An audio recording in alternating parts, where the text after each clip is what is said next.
This video sponsored by BuyMode e-shopping app. BuyMode e-shopping application is one of the online shopping app now available on Play Store and App Stores. Hello friends, நம்ம வீட்டுக்கு தேவையான காய்கறிகள் மற்றும் மளிகை பொருட்கள் போன்றவற்றை நம்ம பைமோட் ஆப்பில் ஷாப்பிங் பண்ணுறது மூலமாக விலை குறைவாகவும் தரமானதாகவும் உங்களுக்கு கிடைக்கிறதுக்கு வாய்ப்பு இருக்குது.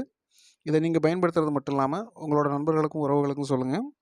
பைமோட்டோட லிங்க் வந்து நான் என்னோடய டிஸ்கிரிப்ஷனில் கொடுக்குறேன். நீங்கள் தேவைப்பட்டால் டவுன்லோட் பண்ணி ஷாப்பிங் பண்ணிக்கலாம். நன்றி. வணக்கம் உறவுகளே, ஒரு புதிய காணொளியோடு உங்களோடு இணைவதில் எனக்கு பெருமகிழ்ச்சி. காஷ்மீரின் பஹல்காமில் கடந்த ஏப்ரல் 22ஆம் தேதி பயங்கரவாதிகள் நடத்திய கொடூர தாக்குதலில் 26 பேர் கொல்லப்பட்டனர்.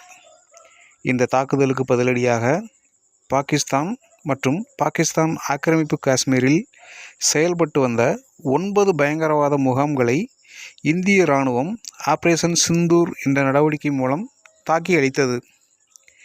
இதைத் தொடர்ந்து இந்தியா பாகிஸ்தான் இடையே போர் பதற்றம் நிலவி வருகிறது. அந்த வகையில் தொடர்ந்து 3வது நாளாக ஜம்மு காஷ்மீர், பஞ்சாப், ராஜஸ்தான் போன்ற மாநிலங்கள் மீது பாகிஸ்தான் திடீர் ஏவுகணை ட்ரோன் மூலம் தாக்குதல் நடத்தி வருகிறது.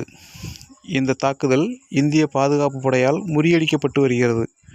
குறிப்பாக இந்திய எல்லையில் நிறுவப்பட்டுள்ள உள்நாட்டு தயாரிப்பான ஆகாஷ் ஏவுகணை தடுப்பு அமைப்பு, ரஷ்ய ஏவுகணை தடுப்பு அமைப்பு S-400 போன்றவை மூலம் பாகிஸ்தான் ஏவுகணைகள் ட்ரோன்கள் சுட்டு வீழ்த்தப்பட்டு வருகின்றன.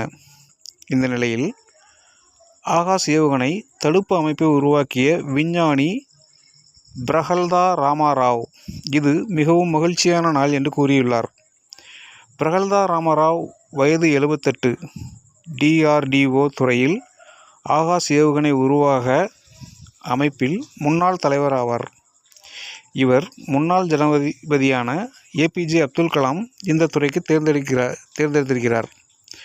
ஆகாஷ் ஏவுகணை தடுப்பு அமைப்பு குறித்து பிரகல்தா கூறுகையில், எனது வாழ்வில் மகிழ்ச்சியான நேரம் இது. எனது குழந்தை என்று அவர் சொல்வது ஆகாஷ் ஏவுகணையை தான் சொல்கிறார். இந்த அமைப்பு மிகவும் துல்லியமாக செயல்பட்டு எதிரி நாட்டு ட்ரோன்கள் ஏவுகணைகளை சுட்டு வீழ்த்தி வருகிறது. எதிர்பார்த்ததையும் கடந்து ஆகாஷ் ஏவுகணை சிறப்பாக செயல்படுவதை பார்க்கும் பொழுது எனக்கு கண்களில் ஆனந்த கண்ணீர் வருகிறது என்று கூறியுள்ளார். ஆமாங்க, நம்ம உருவாக்கின ஒரு விஷயம் சிறப்பாக செயல்படுது, அது பயன்பாட்டில் இருக்குது, பயன்படுது அப்படின்னு சொல்கிறப்ப நம்ம எல்லாருக்குமே ஒரு சந்தோஷம் வரும் இல்லைங்களா? அந்த சந்தோஷம்தான் நம்ம ராமராவ் சாருக்கு வந்திருக்குது. அவர் வாழ்நாளில் அவர் உருவாக்கிய ஆகாஷ் ஏவுகணை பாரதத்தோட எல்லையில் நின்று எதிரி நாட்டோட ட்ரோன்களையும் ஏவுகணைகளையும் தடுத்து நிப்பாட்டி வருது அப்படிங்கிறது ஒரு மகிழ்ச்சிக்குரிய விஷயம் தானே.